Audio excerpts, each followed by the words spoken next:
जय श्री कृष्ण। नाम संकीर्तन की क्या है महिमा। कलिकाल में नाम संकीर्तन के द्वारा ही व्यक्ति भगवत प्राप्ति कर सकता है क्या।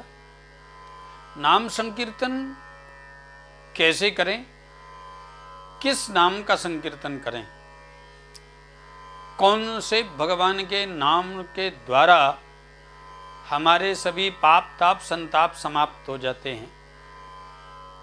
हम ऐसा कौन सा नामोच्चारण करें या भगवान के मंत्र का जप करें कि वह मंत्र हमारे सभी जीवन के कर्मों के फल को समाप्त कर दे। कौन से कर्म जो दूषित कर्म है, जो संसार के बंधन में डालने वाले कर्म हैं, जो संसार में फंसाने वाले कर्म हैं, उन कर्म बंधनों का नाश हो। इसके लिए आज स्कंद पुराण के माध्यम से नाम संकीर्तन की महिमा पर हम चर्चा करते हैं। सनातन भक्ति पथ चैनल पर यह बहुत सुंदर संदेश समाज के प्रत्येक व्यक्ति तक पहुंचना चाहिए, अंतिम व्यक्ति तक पहुंचना चाहिए कि तुम्हारी पूजा, तुम्हारा भजन, तुम्हारा यजन वास्तव में प्रभु ग्रहण करते हैं। तुम्हारे द्वारा की गई उपासना मेरा गोविंद सदैव ग्रहण करता है। कब? जब तुम्हारे जिह्वा पर भगवान नाम स्थित होता है, तब गुरु मंत्र स्थित होता है, तब। कलौ केवल कीर्तनात्, कलयुग में सबसे बड़ा महत्व है कीर्तन का, भजन का, नाम जप का, मंत्र जप का। इसीलिए कलयुग में आपके द्वारा यज्ञ हो अथवा ना हो, आपके द्वारा दान हो अथवा ना हो, आपके द्वारा तप हो अथवा ना हो, आपके द्वारा यदि भगवान नाम संकीर्तन किया जाता है, भगवान नाम जप किया जाता है, मंत्र जप किया जाता है, तो निश्चित ही आप इस कलिकाल में परम सरलता के साथ ग्रस्त जीवन में रहते हुए पर ब्रह्म की प्राप्ति कर सकते हैं। कलयुग में इस भव सागर को पार कराने का एक शाश्वत साधन है, वह साधन है भगवान का नाम। हनुमान जी जब समुद्र पर जा रहे थे, लंका की ओर समुद्र पार कर रहे थे, तो हनुमान जी के पास में ऐसा कौन सा साधन था जो उन्होंने सहज ही समुद्र को पार कर लिया, 100 योजन के समुद्र को पार कर लिया, जलधि लांघ गए अचरज नहीं। क्यों? कि भगवान के नाम की मुद्रिका हनुमान जी के मुख में थी। प्रभु मुद्रिका मेली मुख माही, भगवान के नाम की मुद्रिका को मुखार बिंद में धारण किया। इसका आशय है पूज्यपाद गोस्वामी तुलसीदास जी महाराज रामचरितमानस के माध्यम से समाज को एक बहुत सुंदर शिक्षा प्रदान करते हैं कि जिसके मुखार बिंद में सतत भगवान के नाम की मुद्रिका स्थित है, भगवान नाम स्थित है, वह यह भाव सागर को सानंद पार कर जाएगा। मानो वह आवागमन के चक्र से छूट जाएगा। भगवान की अहेतु की कृपा से वह सायुज्य मुक्ति को प्राप्त कर लेगा, सामीप्य मुक्ति को प्राप्त कर लेगा, एकत्व मुक्ति को प्राप्त कर लेगा। उसको इस जगत के जंजाल में फिर फंसना नहीं पड़ेगा। जब तक हम जगत के जंजाल में फंसे हैं, जब तक जिह्वा न भक्ति भगवत गुणनाम ध्येयम, जब तक हमारी जिह्वा पर भगवान नाम नहीं है, जब तक हमारी जिह्वा पर मंत्र का जाप नहीं है, जब तक हमारी जिह्वा पर भगवान की कथा नहीं है, तब तक हमारा आवागमन लगा रहता है, तब तक हम कर्म बंधन के पास में बंधे रहते हैं।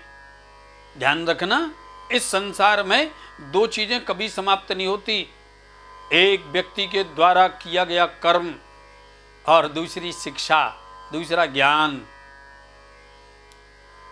अवश्य में भुक्तव्यम कृतम कर्म शुभाशुभम, गीता में गोविंद कहते हैं आपने जो कर्म किया है उसे आपको भोगना ही पड़ेगा।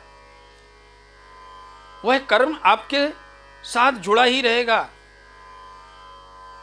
इसके लिए अगर उस कर्म बंधन से भी मुक्त होना है तो ज्ञानाग्नि दग्धा कर्मणा, ज्ञान की अग्नि ही कर्मों को समाप्त कर सकती है। ज्ञान की अग्नि ही तुम्हारे कर्म बंधन से तुमको बचा सकती है। और वो ज्ञान क्या है? वो ज्ञान है भगवान का नाम। ये सारे पुराणों का सार, सभी शास्त्रों का सार, सभी वेदों का सार है भगवान नाम। इसीलिए आपको सतत भगवान नाम में लगना है। भगवान नाम सभी ले सकते हैं, भगवान के नाम का जाप सभी कर सकते हैं, चाहे वो बाल हो, युवा हो, वृद्ध हो, गृहस्थ हो, वानप्रस्थ हो, सन्यासी हो, अथवा किसी भी वर्ण में हो, सबको स्वतंत्रता है भगवान नाम गाने की। और नाम के बारे में तो क्या कहूँ, उल्टा नाम जप्यू जग जाना, वाल्मीकि भय ब्रह्म समाना। कितना सुंदर संदेश हम समाज को प्राप्त हुआ है, सभी समाज को प्रदान किया है संतों ने, कि आपसे अगर किसी कारणवश यजन पूजन भजन नहीं होता, यज्ञ दान तप नहीं होता, आप केवल भगवान नाम ग्रहण करिए। अरे जहाँ भी अवसर मिले, जिस अवस्था में भी अवसर मिले, आप भगवान नाम गान करिए। देखो, जप करेंगे तो उसके नियम हैं, अनुष्ठान करेंगे तो उसके नियम हैं, लेकिन भगवान नाम गान करेंगे तो आप कैसे भी कर सकते हैं, कहीं भी कर सकते हैं। आप गाड़ी में जा रहे हैं, यात्रा कर रहे हैं तो भी भगवान नाम ले सकते हैं। आप प्रसाद ग्रहण कर रहे हैं तो भी भगवान नाम गान कर सकते हैं। आप बैठ कर के ऑफिस में काम कर रहे हैं तो भी भगवान नाम गान कर सकते हैं। और अगर आप कार्य क्षेत्र में, कृषि क्षेत्र में, किसी भी क्षेत्र में कार्य कर रहे हैं तो उस समय आप भगवान नाम ग्रहण कर सकते हैं। भगवान नाम आपको सतत शांति प्रदान करने वाला है, आनंद प्रदान करने वाला है, आनंद के साथ सुख प्रदान करने वाला है, और सुख के साथ ही ब्रह्म की परम सन्निधि को प्रदान करने वाला है। भगवान नाम की अग्नि में वो सामर्थ्य है कि बड़े से बड़े पाप के पहाड़ जल करके राख हो जाते हैं। एक बात और मैं कहूं, जिसके जीवन में भगवान का नाम है उसके जीवन में काम समाप्त हो जाता है। काम एक रोग है, काम एक प्रकार का बंधन है। काम का मतलब है कामनाएं, इच्छाएं। ये इच्छा रोग है, इच्छा बंधन प्रदान करती है, और मुक्ति नाम प्रदान करता है। इंद्रियां कामनाओं में फंसी रहती हैं, और इंद्रियों का अधिपति यदि नाम में फंस जाए उसका नाम है मन। मन यदि नाम में लग जाए तो इंद्रियां स्वतः ही उस मन के साथ माधव के चरणों से जुड़ जाएंगी। जीवन की बहिर्मुखी इंद्रियों को अंतर्मुखी करने का भी सतत साधन है भगवान का नाम। इसीलिए कम से कम 21,600 बार हम 24 घंटे में शांति से सांस लेते हैं, तो इतना जाप तो सभी को करना चाहिए। 21,600 बार प्रभु के नाम का जाप होना ही चाहिए। अब कौन सा नाम हमको इस भवसागर से पार करने में समर्थवान है? तो मैं पहले करवद प्रार्थना करूं आपसे, भगवान के सभी नामों में इस सामर्थ्य है कि भवसागर से आपको पार कर सकते हैं। कोई भी नाम बड़ा और छोटा नहीं होता। बड़ा और छोटा अगर आपने नाम में भेद करना प्रारंभ किया तो एक अपराध है। कोवड़ छोट कहत अपराधु, किसी को बड़ा और छोटा कहना यह अपराध है। भगवान के सभी नामों में वो सामर्थ्य है कि आपको भवसागर से पार कर सकते हैं। आपके जो इष्ट का नाम है, आपके जो गुरु द्वारा प्रदत्त नाम है, आपके जो गुरुदेव ने दिया हुआ मंत्र है, वह सबसे बड़ा मंत्र है, सबसे श्रेष्ठ मंत्र है। इसलिए आप युगल उपासक हैं तो युगल सरकार के मंत्र का जाप करें। यदि आप किसी संप्रदाय से दीक्षित हैं तो संप्रदाय के द्वारा दिए गए मंत्र का जाप करें, और अगर आप कहीं से दीक्षित नहीं हैं तो द्वादशाक्षर मंत्र का जाप करिए, षडाक्षर मंत्र का जाप करिए। अगर वो भी नहीं है तो ओम क्लीं कृष्णाय नमः आपके मन को गोविंद के चरणों से जोड़ देने वाला मंत्र है। ये बीज मंत्र के साथ है। यह संपूर्ण सुख और आनंद प्रदान करने वाला मंत्र है। या ओम श्री राधा कृष्णाभ्याम नमः, यह युगल मंत्र आपके जीवन को भौतिक जगत में भी सुख प्रदान करने वाला, शांति प्रदान करने वाला, आनंद प्रदान करने वाला है, और पारलौकिक आध्यात्म आनंद कराने के साथ साथ आपको भगवान की सन्निधि में पहुंचाने वाला है, आपकी मुक्ति प्रदान करने वाला है। माता पार्वती ने भगवान भोलेनाथ से पूछा था कि प्रभु कल काल में नाम की महिमा क्या है? तब भगवान भोलेनाथ ने स्कंद पुराण के पाताल खंड में स्पष्ट वर्णन किया है कि देवी, जो मनुष्य इस धरा धाम पर भौतिक शरीर ग्रहण करके गुरु के द्वारा प्रदत्त नामाश्रित होकर के सतत भगवान का भजन करता है, उसके जीवन में कर्म बंधन का प्रभाव नहीं रहता। कर्म बंधन विमुच्यते, कर्म बंधन से वो मुक्त हो जाता है। और कर्म बंधन के साथ प्रारब्ध के कर्म बंधन भी उसके समाप्त हो जाते हैं। प्रारब्ध माने पहले किए हुए कर्मों का जो फल है, अब्ध माने फल, उससे वो निवृत्त हो जाता है। एक बात और मैं कहूं, अनेकानेक चर्चाएं हम सुनते हैं, अनेकानेक ग्रंथों का हम स्मरण करते हैं, स्वाध्याय करते हैं, लेकिन सभी ग्रंथों का, सभी पुराणों का, सभी शास्त्रों का सार है, निचोड़ है, और वो निचोड़ है भगवत शरणागति। भगवान की शरण में अपने आप को समर्पित कर देना। और वास्तव में यही जीवन की सार है, यही जीवन का उद्देश्य है प्रत्येक मनुष्य के। अगर हम भगवत शरणापन्न हो जाते हैं तो भगवत कृपा से निश्चित ही हमारा ये जीवन धन्य हो जाता है। श्रीमद् भागवत के 11 स्कंद में कहा है, नवयोगेश्वरों ने संसार में दुर्लभ क्या है? तब का है दुर्लभो मानसो देही, देही नाम क्षण भंगुरा, तत्रापि दुर्लभम मन्ये वैकुंठ प्रिय दर्शनम। संसार में अगर दुर्लभ कुछ है तो मनुष्य का शरीर है। इसलिए सज्जनों ध्यान देना, जगत की वस्तु दुर्लभ है सब बिल्कुल नहीं है। समस्त संसार की समस्त वस्तुएं परम सुलभ हैं आपके कर्म के अनुसार, आपके कर्तव्य के अनुसार, आपके प्रारब्ध के अनुसार, आपकी बुद्धि विवेक के अनुसार सब कुछ आप प्राप्त कर सकते। कुछ भी ऐसा नहीं है जिसे आप अर्जित नहीं कर सकते। लेकिन ध्यान रखना, आप अर्जित नहीं कर सकते हैं।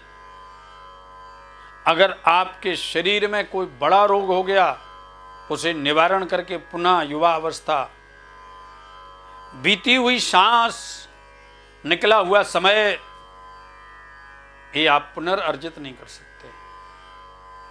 जो बालक स्कूल में जाके अध्ययन कर रहा है और उसकी जो वर्ष निकल गई है और अब अध्ययन काल का समय समाप्त हो गया उसका, और फिर वो सोचे कि मैं बालक बन करके फिर जाकर के केजी में पढ़ूं, LKG में पढ़ूं और प्रथम से चालू करके फिर मैं पढ़ाई करूं, तो वह उसके लिए संभव नहीं है। इसलिए ध्यान रखना, जीवन में परम दुर्लभ है मनुष्य का शरीर प्राप्त होना। और वह एक मनुष्य का शरीर कैसा है, बोले क्षण भंगुरा, ये पके हुए फल के समान है, कब टपक जाएगा कोई पता नहीं है। इसमें और दुर्लभ क्या है, तत्रापि दुर्लभम मन्ये वैकुंठ प्रिय दर्शनम, इसमें सबसे दुर्लभ भगवत प्राप्ति है। आज की चर्चा में हम बहुत सुंदर शिक्षा ग्रहण कर रहे हैं कि सरलता पूर्वक भगवत प्राप्ति कैसे हो।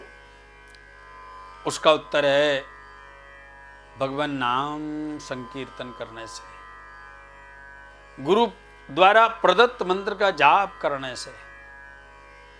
एक काम आपके जीवन के उस लक्ष्य की प्राप्ति कराने वाला है, और वो काम है सतत भगवान के नाम का आश्रय ग्रहण करना। अभी आने वाली है गुरु पूर्णिमासी 21 जुलाई 2024 रविवार को सनातन संस्कार धाम आनंद वाटिका में बहुत आनंद पूर्वक गुरु पूर्णिमासी पर्व मनाया जाएगा।